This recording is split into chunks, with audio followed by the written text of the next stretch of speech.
A ver, pregunta rápida para arrancar. ¿Supera realmente la inteligencia artificial a las matemáticas de toda la vida cuando se trata de estudiar los efectos de los medicamentos en grandes poblaciones?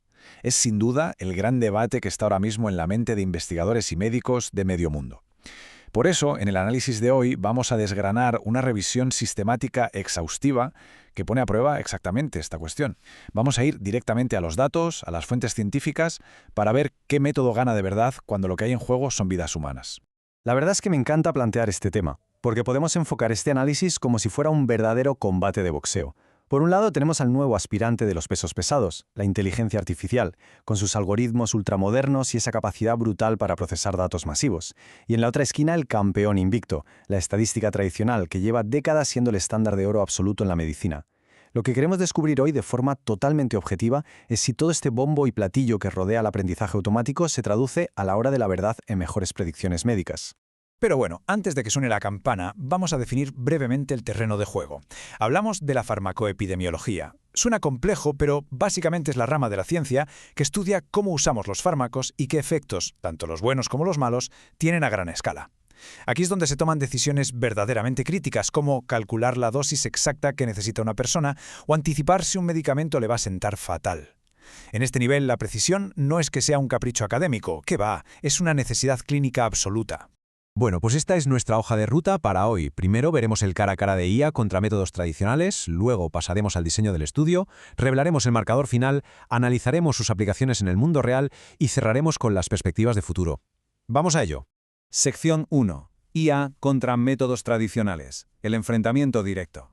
Esta revisión sistemática que estamos analizando pone a prueba varias técnicas. Representando al equipo de la IA encontramos modelos de aprendizaje automático súper avanzados. Hablamos del bosque aleatorio, las redes neuronales artificiales que básicamente intentan imitar el cerebro humano y la máquina de vectores de soporte.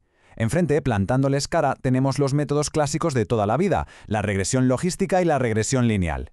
La pregunta que los científicos querían responder era sencillísima. Si a los dos grupos les damos exactamente los mismos historiales médicos, ¿quién afina más la predicción? Pasamos a la sección 2, el diseño del estudio o, digamos, la historia de la cinta. Ojo a este número porque es clave, 44. Los investigadores se pasaron horas buceando en bases de datos médicas y seleccionaron 19 artículos originales que comparaban ambos métodos frente a frente. De esos artículos, lograron extraer exactamente 44 comparaciones directas. Es decir, estamos hablando de 44 pruebas totalmente independientes en las que la IA y la estadística clásica se batieron en duelo usando los mismos datos para predecir el mismo resultado clínico. Y claro, la gran pregunta es, ¿qué intentaban predecir? Pues la mayor parte de estas 44 pruebas iba directa al grano, la atención al paciente. Casi un 32% de los estudios buscaban predecir la dosis exacta de medicación que necesitaba una persona según sus características. Otro 29,5% intentaba adivinar si alguien iba a responder bien a un tratamiento concreto. Y algo más del 20% quería anticipar si habría alguna reacción adversa grave. No son cálculos baladíes, son problemas tremendamente complejos donde un montón de variables se cruzan de formas que a simple vista son invisibles. Llegamos a la sección 3, el marcador final y los resultados de este gran enfrentamiento. Aquí viene lo interesante, el desglose de las victorias. Si había alguien pensando que la IA iba a barrer a la estadística tradicional y ganar siempre, pues los datos nos dan un buen baño de realidad. La inteligencia artificial ganó, o funcionó mejor, exactamente en la mitad de los casos, un 50%. En casi un 10% de las pruebas hubo un empate absoluto. Y, atención, en el 40,5% restante, los métodos estadísticos de la vieja escuela vencieron a la IA. Los números hablan por sí solos. A día de hoy, la inteligencia artificial no es ninguna varita mágica infalible. Eso sí, dentro del bando de la IA hay que reconocer que hubo campeones indiscutibles. El modelo conocido como bosque aleatorio o random forest se coronó con la tasa de éxito más alta, superando a los métodos tradicionales en casi el 64% de sus duelos. Pisándole los talones, las redes neuronales artificiales ganaron el 60% de las veces. Se ve que estos algoritmos tienen un talento especial, casi sobrenatural, para encontrar patrones ocultos en montañas de datos sanitarios. Vamos con la sección 4. Las aplicaciones en el mundo real. Conectando los fríos datos con la realidad de los hospitales.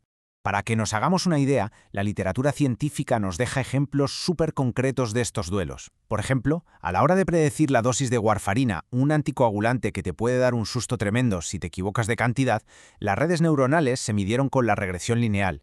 En pacientes con quimioterapia, usaron el bosque aleatorio frente a la regresión lineal para predecir las dichosas náuseas. Y para la enfermedad inflamatoria intestinal, el bosque aleatorio se enfrentó a la regresión logística para ver quién predecía mejor si el paciente entraría en remisión. Fijaos en esta victoria tan particular. Hubo un estudio masivo con más de 4.000 pacientes en diálisis. El reto era predecir los niveles de hemoglobina para afinar los tratamientos contra la anemia. Pues bien, diseñaron una red neuronal artificial programada para imitar nuestra biología, teniendo en cuenta cuánto viven los glóbulos rojos. La IA consiguió una tasa de error de 0,574, ganándole a la regresión lineal, que sacó un 0,610.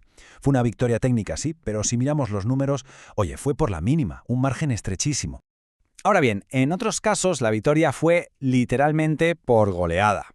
En un estudio sobre la remisión en la enfermedad inflamatoria intestinal usaron una métrica llamada área bajo la curva para medir la precisión. Cuanto más alto el porcentaje, mejor. Pues el modelo de bosque aleatorio, analizando 1000 árboles de decisión distintos, alcanzó un impresionante 79% de precisión. Y la regresión logística tradicional se quedó estancada en un pobrísimo 49%. Es una diferencia abismal que nos demuestra exactamente en qué escenarios la IA brilla con luz propia. Llegamos a la última sección, las 5. Perspectivas de futuro. Un necesario baño de realidad. Hay una frase que mencionaron los investigadores del estudio de la anemia que es absolutamente clave. Textualmente decían que existe un cierto umbral de precisión que no pudo superarse utilizando la misma estructura de datos con métodos diferentes. O lo que es lo mismo, la predicción de una máquina siempre va a estar limitada por la calidad de los datos que le damos. Si en el historial falta información vital o si las máquinas de los hospitales miden con un ligero margen de error, da igual lo potente o moderna que sea la inteligencia artificial, nunca te va a dar una predicción perfecta. Es lo que hay. Porque claro, al revisar todos estos estudios, nos topamos con obstáculos del día a día. Para empezar, el tamaño de las muestras. Muchos estudios simplemente no tenían pacientes suficientes para entrenar a una IA, que por naturaleza necesita devorar datos. Luego está el tema de las variables que faltan. A veces los historiales electrónicos están incompletos. También vimos una falta de transparencia tremenda sobre cómo se programaban estos modelos. Y, por supuesto, el famoso sobreajuste u overfitting. Ese problema donde la IA se hace tan lista aprendiéndose de memoria los datos de entrenamiento que cuando le pones delante a un paciente real y nuevo, fracasa estrepitosamente. Precisamente por esto, la estadística clásica sigue siendo un valor seguro en tantos hospitales. Y todo esto nos lleva a un punto absolutamente vital que este análisis quiere poner sobre la mesa. Para no jugar con predicciones engañosas en medicina, los expertos son tajantes. Hay que cumplir con la Declaración TRIPOD de 2015. Básicamente, son unas reglas claras para informar sobre lo que se hace en las investigaciones. Si vas a usar un algoritmo para decidir si un medicamento cura a alguien o lo manda a urgencias, es imprescindible que tu metodología sea totalmente transparente. Solo así la comunidad científica podrá revisar el trabajo y ver si es de fiar. Para cerrar, nos queda claro que la inteligencia artificial en la farmacoepidemiología es una herramienta brillante, pero ni de broma es la solución definitiva a todo. Hoy por hoy empata o pierde contra la estadística tradicional la mitad de las veces. Pero pensémoslo bien, si estos algoritmos ya están ganando en el 50% de los casos usando datos médicos del mundo real, que, seamos sinceros, suelen estar fragmentados, desordenados y a veces incompletos, ¿qué va a pasar mañana? ¿Qué pasará cuando el volumen y la calidad de los datos de nuestros hospitales por fin estén a la altura de esta brutal capacidad de cálculo? Ahí está la verdadera frontera de la medicina del futuro. Muchísimas gracias por acompañarnos en este análisis y esperamos que esta inmersión haya aportado un poco de luz a este debate tan fascinante.